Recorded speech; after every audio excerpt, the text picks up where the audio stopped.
Here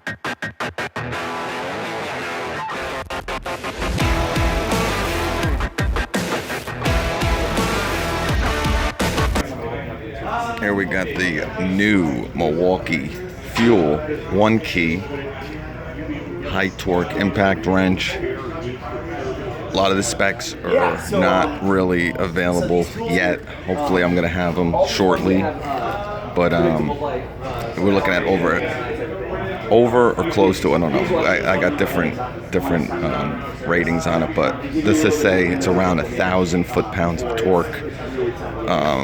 It's got so many, this little bulb right here, there's like a little bulb in here that counts the blows, and it'll come across on your 1 key app. You know, it's D10 obviously, hog ring, 3/4 to a 1/2 inch. The size of it is absolutely amazing, how small. You know, to have 1,000 foot-pounds in an impact wrench that, I mean, this has a 5 amp hour battery on it, and it's really not that heavy, guys. You know, kind of looks at like the mid torque, totally new style. Just really, I'm shocked. I mean, what's going on there, guys? Sorry about that. I'm in here before this started, and I was looking at these new Fuel. A lot of you guys have been asking me on Instagram, asking me on YouTube, how much the new Fuel ratchets have, how much does the 1/2 inch have, how much does the 3/8 have. I just was in here, and this is a 1/2 inch. I'm pretty sure, you know, with a 12 volt, obviously. For some reason, I thought this was a 3/4 socket. So 1/2 inch ratchet. They got, I mean, the amount of power on this. You know, I was hoping, a lot of people were hoping, man, that they were gonna come out with a 1/2 inch, 12 volt. It's here. Gonna try to get specs, like I said. I'm here before anyone else is here right now. So we're gonna get some specs. I wanna go live. I want them to go straight for this. You know, start as soon as it starts. You know, I'll be able to get on footage and give you the specs of everything. A lot of people want specs. Obviously, they have a 1/2 inch, 12 volt, a 1/4 inch. We don't have a 3/4. That would be amazing. Maybe the 18 volt, but these are just the 12 volts here. You know, they're a little bit heavy. You know, obviously with a 1/2 inch anvil, it's going to be a little bit heavy. But I'm trying to see. It's hard. Once I get this, once Milwaukee sends this to me, I'll be able, and I'm going to probably ask for the 3/8, even though I really want the 1/2 inch, just so I can compare it with the brushed version. You know, this is all metal here. Obviously, it has a little bit of a longer neck. So it's going to weigh a little bit more, plus it's a 1/2 inch instead of a 3/8. But, you know, it's really solid. You can feel the power. You can definitely feel that it has a little bit more power than the, you know, the old brushed versions. So definitely a cool little ratchet.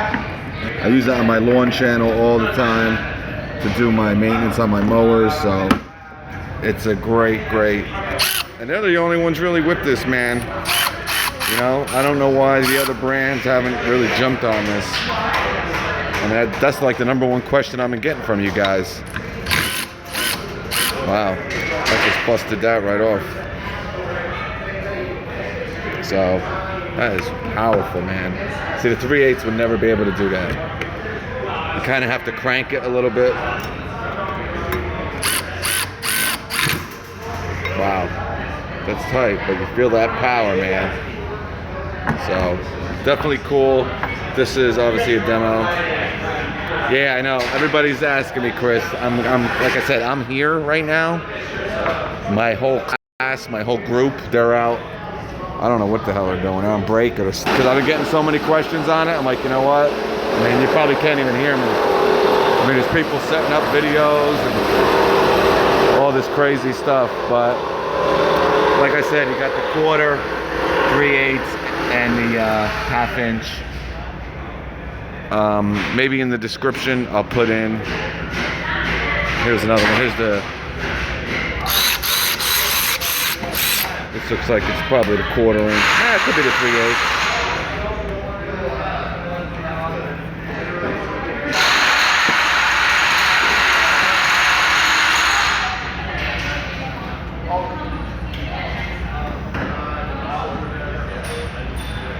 NASA is lying.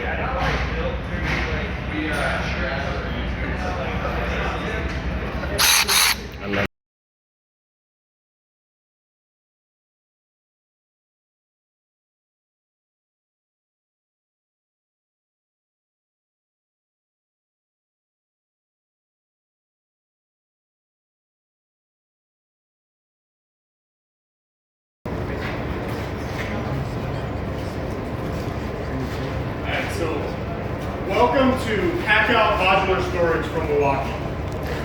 So modular storage is a category that our users and your readers have been asking for several years. And to be honest with you, we've been working on it that entire time. But we wanted to make sure that if we were going to launch a modular storage system, that we were going to be the most versatile and provide our users and your readers with the best experience possible. So before we started working on this, we took a step back and said, how does modular storage work today, and how can Milwaukee Packout storage work even better? So if you look at a current typical modular storage solution from many of our competitors, they latch from the sides.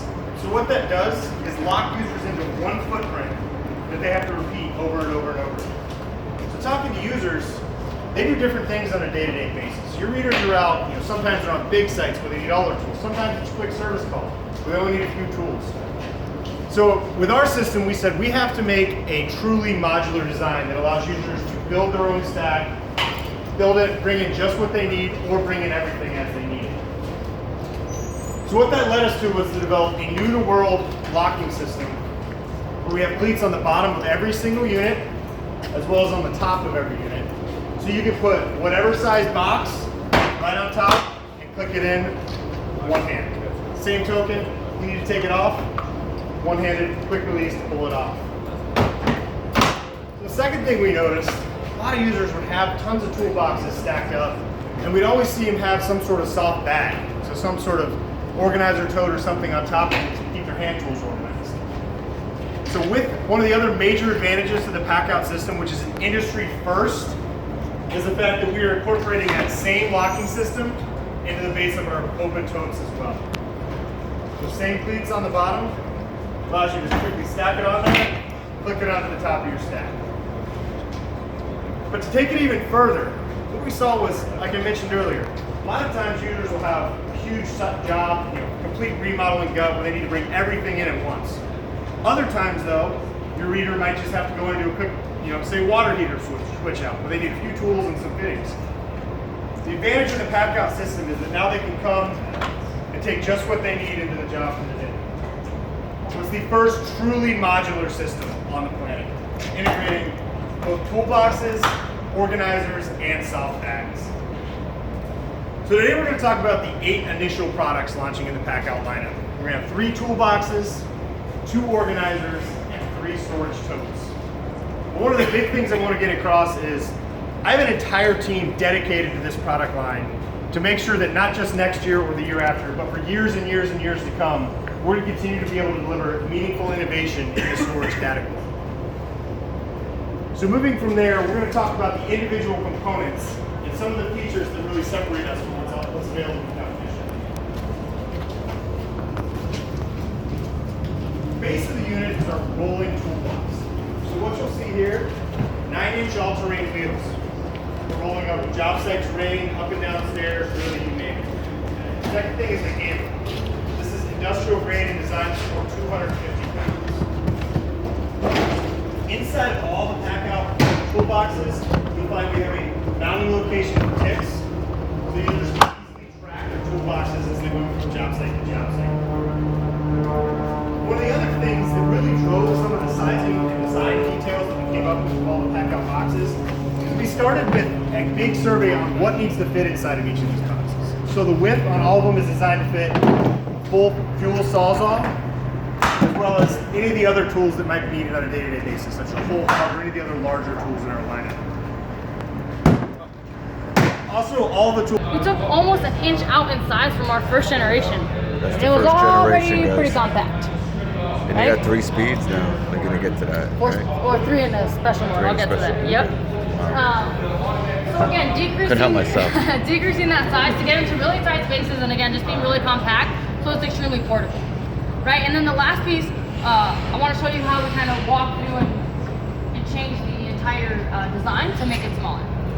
So from the motor, we took out 13 millimeters, so literally exactly half an inch from the motor. Keep in mind though, we actually increased our overall output in power and in speed. So increased everything in power, but also decreased the size of the motor. How many inch-pounds is it now? 1,300 inch-pounds and 3,300 RPMs. And then the next piece will be electronics. So you pointed it out, right? That we have 3 modes and 3 speeds and a special mode. Right. Well, in order to do that, you have to add more electronics, but we still took out a few millimeters in our electronics package, right? So engineers definitely did a great job of optimizing the package and the size to make it small while maintaining everything that we needed. All right, and the last piece is the gear case. So we optimized the gear case to use a little bit different impact mechanism so that it could take the output and the speed of the new tool, but we also, by optimizing it, we also decreased the size. So close to half an inch, I would say, if not a little bit less, that we took out of the gear case. So overall, right at about an inch in size that we took out. Now the last piece, special mode that we have. So 4-mode drive control. People constantly ask us, users ask, hey, we need a little bit more control on our speed. So 1 and 2 is great, but why can't you add that middle speed, right? Have something that's a little bit slower so you have precise fastening when necessary. So we have 1, 2, 3 speeds for slow, medium, and high. And then we have a self-tapping screw mode. This self-tapping screw mode is great for metal applications, and it's designed to have a really controlled start so that it doesn't waver on the material, and a really controlled finish so it doesn't strip. So that being said, between having the fastest driving speed, being the most compact, and having that 4-mode drive control, we are the best impact in the market. So now real quick, I only have like 2 minutes left, so I want to walk you through this. I want to do a demo with whoever wants to do this. This is going to be it. The Makita we have the 2nd generation. versus We're going to drive the a Milwaukee. 5-inch ledger lock into a 6x6. Extremely heavy application, not as common, but this is to show you the speed that we have throughout our entire speed torque curve. All right. So if anybody wants to come up, So the Makita has beaten everything that we've done. I would do it right now. Steve, go ahead, buddy. Yeah. All right. All right, we got. And what we're gonna see here is the new Milwaukee against the new Makita. Let's get in here. Yep. Is it in 3? We're good. Ready? 1, 2, 3. Go.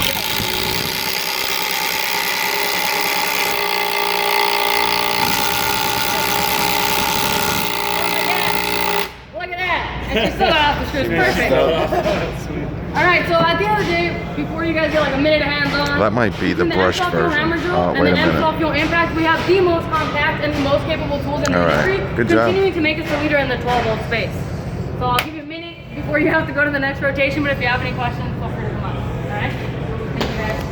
Thank you, guys. I think this is the one she used. This might be the brushed version. Let me see. It could be this. No, This thing you could put in your pocket. I think down. Somebody did it. Yeah, it's I don't know that. Just It's made for overhead cuts, tight spaces, and really one-handed design. Right? So this year, we're very excited to announce the newest member of that hacksaw family. I think this is one that your readers and your viewers can really get behind because they've been asking us for it on your blogs, on Instagram, and on YouTube for years now. That's the M18 Fuel hacksaw. So we went to make this tool fuel. It wasn't good enough to just say, hey, we've got a pretty good hacksaw, let's throw a brushless motor in it and call that an innovation. No, we actually had to disrupt ourselves within a category that we invented. And to do that, we called upon our plumbers, our electricians, our remodelers in the field to get really good feedback. And consistently what they told us was 3 things. 1, I want my tool to perform applications faster. I want more power. I want it to do applications kind of like my Sawzall does. I want less vibration. Which means Vibration's that I'm gonna have less amazing. fatigue at the end of the day, and that I'll get smoother cut starts and things like PVC, black pipe, EMT. And I want better durability. This thing's got to live up to the mud, the muck, the drops, the dust, and especially those cuts in wet pipe that I'll cut in a day. So that was the feedback. Our response was the fastest cutting one-handed recip, 4x lower vibration than a traditional recip, and 2 times longer tool life. Let's go over here to figure out how it performs better. So we go on a job site, and it's pretty clear this line between the sizes of application where someone will either use a hacksaw or drop that and pull out the big boy. They gotta pull out the sawzall. And so in talking about how we can improve performance here, it's really about how do we close the gap between sawzall today and hacksaw today. And what I'm gonna show you guys is one of those traditional applications here with the 2x6 dimensional lumber, where someone would usually use a sawzall. Can I get a willing, there we go. All right, Aaron. You want to use the traditional M18 or you want to use the fuel? Well, I want to win. Exactly. I like that mentality. Ready? All right, so same 5 amp hour battery, same axe blade, same 10-pound weight. We're just going to let that weight carry us through the cut on 3, 2, 1.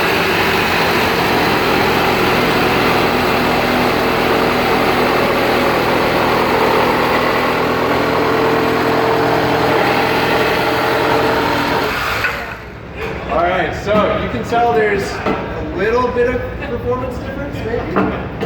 Yeah. What we're doing is closing that gap, and what we're being told by users in the field is that they're able to leave that sawzall in the van for the day because what they're going to encounter, that hacksaw can handle. Let's go talk about vibration. What I have behind me is a program that we use internally to measure the amount of vibration in your hand and into your arm while you're using these tools. Now for this, can I get another volunteer? Come on over. I'd like you to stand on that blue X. No, we're not going to dump something. Hold on to this and hold on to this. I'm going to get that program started. When I start, please pull the gray trigger for about 5 seconds. Go ahead. Now pull our trigger. Could you feel any difference in the vibration? No. Which one vibrates more? That is so smooth. That's right. That is so nice. So what you guys are seeing is exactly what Paul's feeling when he pulls these triggers, and that's going to cause this high vibration tool is going to cause him to have more fatigue at the end of the day. Additionally, it's going to cause rougher cut starts. You ever had that blade dance on the top of the material instead of going in? That's exactly what you're experiencing with high vibration.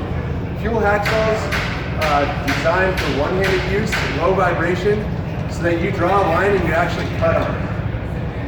Now let's talk about durability. Let's talk about what Eric's playing with over here. So, What did I tell you? So the hammer drill is I cannot the wait most to capable, compare it against the lightest Makita. weight, and the most compact. We're gonna kick it off with compact just to show you how exciting it is what we did. We took out over an inch in size from the first generation, while maintaining the same amount of power that we had from our first, right? Same exact torque? Yeah, same torque, just over an inch shorter, right? So I'll show you how we did that from a components perspective, but I want to hit on capability for a little bit. So when we talk about capability, it's being able to do your everyday applications, right? So that means a ship auger, a self-feed, a pull saw, anything like that. So something that's common is maybe installing a 1/2 inch pipe, and you have to do a 3/4 inch hole. Take any 12-volt competitor in the marketplace right now, you can't put a ship auger in their truck. That looks like Why? the Because they have a Makita. 3/8. That is the Makita. Now, with our Milwaukee fuel, you can put a 3/4 inch, no problem, because it has the 1/2 inch chuck, right? One thing is having the chuck, the other piece is having the capability in the tool. Because of our power state brushless motor, our RedLink electronics, and our red lithium batteries, we can deliver on that capability. So I'm gonna drill a few holes to show you that this tool is capable of doing that.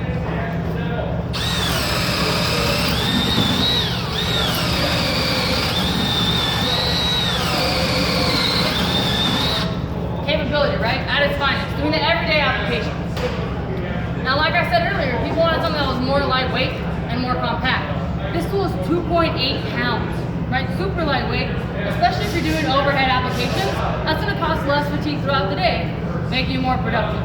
The other piece is that it's more portable. So not only can you put it on or in your tool belt, you can throw it in any compact contractor bag. It's gonna fit wherever you go.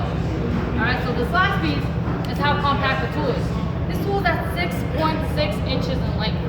All right, something to keep in mind is that we are the only ones that are this short while having a half-inch chuck on it.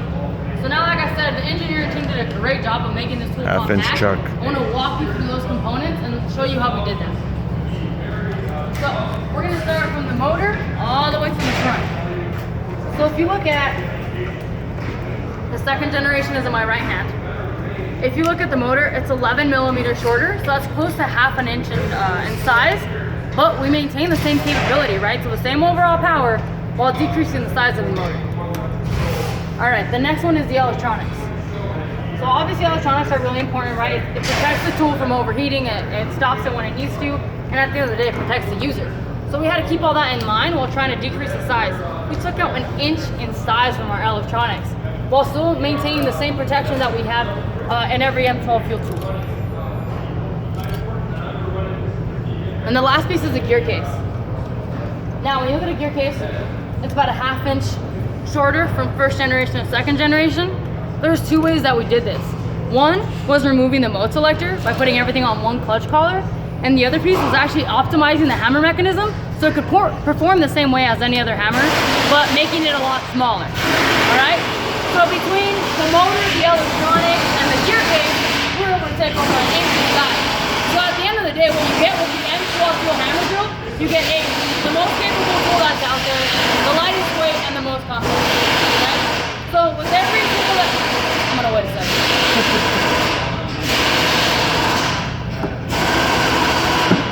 All right, now they're done. All right, so with every drill or hammer drill that you see on a job site, you're most likely gonna see an impact, right? Why? Because they work hand in hand. So now I wanna walk you in this direction and show you our second generation of our M12 fuel impact. Sure, they're going to compare it against the brushless Makita. What's going on? This is one of my favorite new tools here. We're in the lighting area right now. I absolutely love this. This could be used in so many ways. Obviously, it's an M12 LED under hood light. It's got this little bracket where you just stick it in here and it rotates to wherever you want it to brighten the area. All you got to do is turn it, swivel it. Works great. It's got these awesome hooks. It's got a little hook here. You can hang it from an area, and it also can brighten any workspace. How many lumens? Actually, I'm not sure that. How many lumens is that? 1350 on high. 1350 on high, 600 on low. So you got 1350 most powerful under hood lighting out there. I'm trying to 1350 lumens, man, for an M12 light. So pretty powerful stuff, very versatile. It's out now, $199 bare tool, $249 as a kit. You get the mounting brackets and everything. I mean, again, very versatile. You can use it to lighten an area with it. You know, obviously with a 4 amp hour battery, it's going to be able to stand up, or a 6 amp hour battery on its own. Possibly with the torpedo, the 2 and the 3, maybe. But you know, and it has a hook on it. Again, if you want to hang it on a certain area, but I mean, this is just awesome. See the clip here? You just push it in. Boom.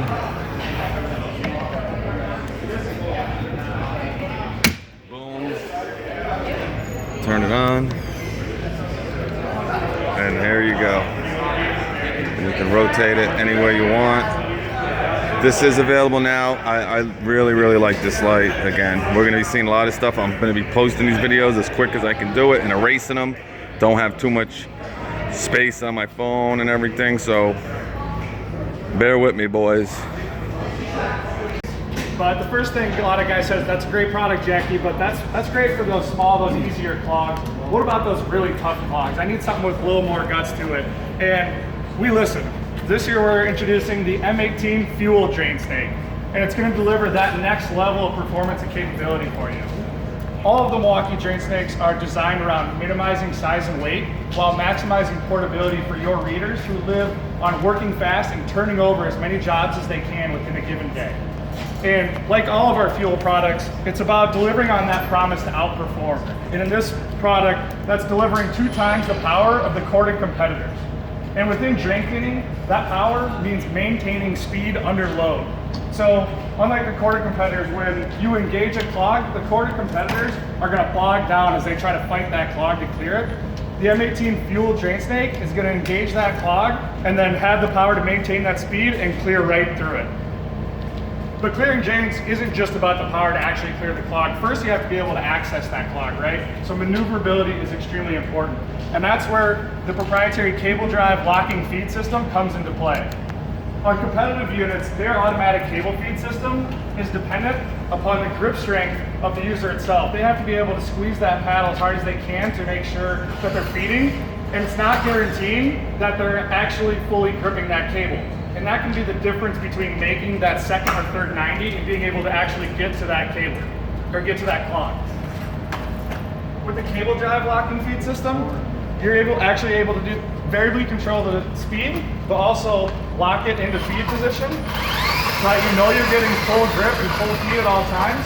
And then when you actually go to work the clog, you can put it into lock and be able to spin the cable and work the clog. With the competitive units, that feed control is not independent of the lock itself. So you have to be able to keep this thing locked, keep the tool together while you're working the clog, and you're playing tug of war with yourself. You're fighting against yourself as you go to clear that clog. Now, to show you guys a little bit about how that plays out in the day-to-day use of the plumber, I'm gonna need a volunteer. All right, thank you. Jackie, you wanna hop in here too? I'm gonna have you take the competitive unit here, the corded one. Jackie, you wanna reel that back a little bit?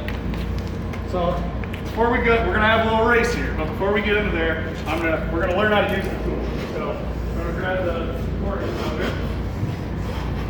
So basically, the feed is gonna be the puller trigger, and then this is your forward paddle, and that one's your reverse paddle. Okay, so you want to go forward or backward? So you wanna go forward. That's good. Safety glasses here too. You got those safety glasses right there? Whoa, whoa, whoa. Nice shooting, Zach. See why it's awesome to have that enclosed ground. Right. Okay, so go ahead and point it at the ground so we can just feed it out. And then you'll pull the trigger and squeeze that paddle to go forward. It's all right. Forward, okay. Yep, there you go. And you'll see, this is a perfect example. You actually locked it here. Okay. So because they're not independent, you accidentally squeezed them together and locked it. So you have to make sure that you're pulling this nose cone forward while you squeeze that paddle. So you just popped it back out of lock. So now you can squeeze it and feed it. And you'll see now it's feeding out, all right? So then you want to reel it back in, just use the reverse paddle. Here you're fighting that lock again. All right, so now you know how to use your tool. We're gonna race you. Okay. So I'm gonna have you step to the side here. And go ahead and put your cable in, but don't start feeding yet. And Jack, you go ahead and do the same. Now, they're going to be blind here, like all drain cleaners are when they're trying to clear a clog, right? You can't see what you're doing. And we're going to have them race to the middle, and then you're going to come back, right? So because they're blind, you're going to need a little bit of help here. So this half of the room, you're going to be Team Milwaukee. When Jackie gets through to the end of this pipe, you guys got to let her go, throw it in reverse, and bring that cable back. This half of the room, you be on the competitive team and let him know when he has to return, all right? So count of 3, we'll go ahead. 1, 2, 3. Go Jackie. Go Jackie. Back. Back. Back. Back. Back. Oh.